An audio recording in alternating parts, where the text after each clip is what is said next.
Mind हमारे लिए एक कंफर्ट जोन बनाकर रखता है और जैसे ही हम लोग कंफर्ट जोन के बाहर जाकर अपने अंदर चेंजेस लाने की कोशिश करते हैं तो हमें ऑकवर्ड फील होता है, क्योंकि माइंड हमें वापस उस कंफर्ट जोन में लाने की कोशिश करता है।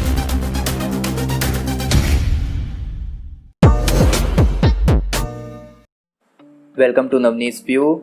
कैसे हो भाई?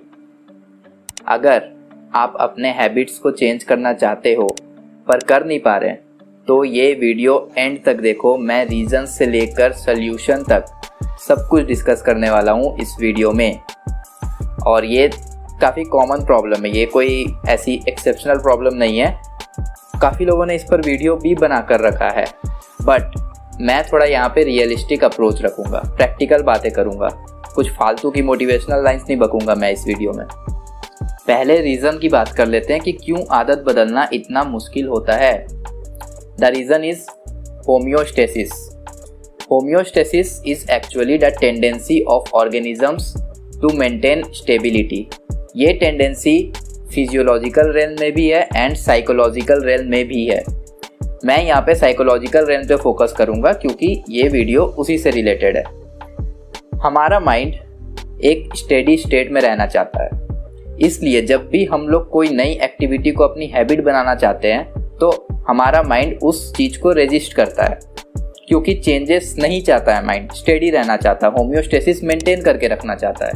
हमारे सारे हैबिट्स हमारे सबकॉन्शियस माइंड में स्टोर्ड रहते हैं और माइंड उसी हैबिट्स को कंटिन्यू करना चाहता है rather than accepting changes. This is the problem. Mind हमारे लिए एक कंफर्ट जोन बनाकर रखता है और जैसे ही हम लोग कंफर्ट जोन के बाहर जाकर अपने अंदर चेंजेस लाने की कोशिश करते हैं तो हमें ऑकवर्ड फील होता है, क्योंकि माइंड हमें वापस उस कंफर्ट जोन में लाने की कोशिश करता है। फॉर एग्जाम्पल, सपोज आपको सिर्फ खाने और सोने की आदत है, बट सडनली एक दिन आपने डिसाइड किया कि कल से जिम जाऊंगा। चलो 1-2 हफ्ते तक किसी तरह आप चल भी जाते हो, उसके बाद जब फटके 4 होती है आपकी तो सोचते हैं छोड़ो जिम विम यार, वापस पुराने रूटीन पे आ जाते हैं। ये क्यों होता है? Because of the homeostatic impulse in your mental realm. Procrastination का भी यही रीज़न है। आपकी अगर आदत हो चुकी है कि दिन भर बैठ के भाई घंटों तक न्यूज फीड स्क्रॉल करना है, तो उसके बाद आप जब पढ़ने बैठते हो तो फोकस नहीं हो पाता है। फिर पुरानी आदत यानी कि वापस फ़ोन पकड़ने का मन करता है, क्योंकि फोकस नहीं हो पाता है आपका। आपको आदत लग चुकी है वही काम करने की रोज़ घंटों तक। चलो प्रॉब्लम हो गई डिस्कस, अब सोल्यूशन पे आते हैं। Solution is repetition of this new activity, जिसे आप अपनी हैबिट बनाना चाहते हो। आपको रोज ये नई एक्टिविटी को रिपीट करना है तब तक जब तक आपका सबकॉन्शियस माइंड इसे एज ए हैबिट एक्सेप्ट ना कर ले। आपको अपने सबकॉन्शियस माइंड को प्रोग्राम करना है in a way that it becomes compatible with your new habit.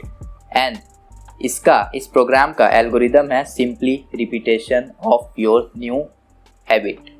कोई ऐसी मैजिक ट्रिक दुनिया में एग्जिस्ट नहीं करती है जिससे आप तुरंत हैबिट बदल दोगे। हाँ, मैंने थंबनेल में ऐसा दिखाया है कि वीडियो देखने के बाद आपके अंदर नई हैबिट्स आ जाएगी, बट वीडियो देखने के बाद भी अगर आप प्रैक्टिस नहीं करोगे अपनी नई एक्टिविटी को तो कुछ नहीं होने वाला, कोई फ़ायदा नहीं होने वाला। थंबनेल थोड़ा अट्रैक्टिव बनाना पड़ता है क्योंकि लोगों को इंस्टेंट सॉल्यूशन चाहिए होता है, इसलिए थंबनेल वैसा बनाना पड़ता है। बट आपको नई एक्टिविटी को रिपीट करना होगा इवन वीडियो देखने के बाद, अगर कुछ फ़ायदा चाहिए तो। अगर रिपीट नहीं करोगे, नो मैटर आप किसी भी मोटिवेशनल स्पीकर की जाके वीडियो देख लो, कोई फ़ायदा नहीं होने वाला, क्योंकि अल्टीमेटली आपको चेंज करनी है अपनी हैबिट। कोई और चलो हेल्प कर सकता है, बट कोई और आपको परसुएड नहीं कर सकता है चेंज करने के लिए। एक रूल है, रूल ऑफ 21 कहा जाता है उसे। इट सेज दैट आप किसी भी एक्टिविटी को अगर 21 डेज तक रेगुलरली करते हो तो वो हैबिट बन जाती है। हालांकि I believe that it depends on individuals कि उसे कितना टाइम लगेगा, बट जनरली लोग अज्यूम करते हैं कि 21 days is the optimal time for this. आपने अगर कोटा फैक्ट्री देखा होगा तो आपको याद होगा ये rule of 21। Anyways, I will suggest कि जो भी आप करना चाहते हो उसे अपने कंफर्ट जोन के बाहर जाकर करो, और तब तक करो जब तक वो एक्टिविटी आपके कंफर्ट जोन में इंक्लूड ना हो जाए, क्योंकि इस मैटर में यही सॉल्यूशन है। आपको करना पड़ेगा और कोई सॉल्यूशन नहीं। कोई भी वीडियोस देख लो, कोई भी बुक पढ़ लो, सॉल्यूशन यही है, आपको करना पड़ेगा चाहे आप कैसे भी करो। आपको उस एक्टिविटी को अपने लिए एक नॉर्मल एक्टिविटी बनानी पड़ेगी, और वो होगी प्रैक्टिस से, रेगुलर प्रैक्टिस, जब तक वो नॉर्मल ना बने। वीडियो अच्छी लगी हो तो सब्सक्राइब और लाइक करके जाना, पैसे नहीं लगेंगे सब्सक्राइब करने के।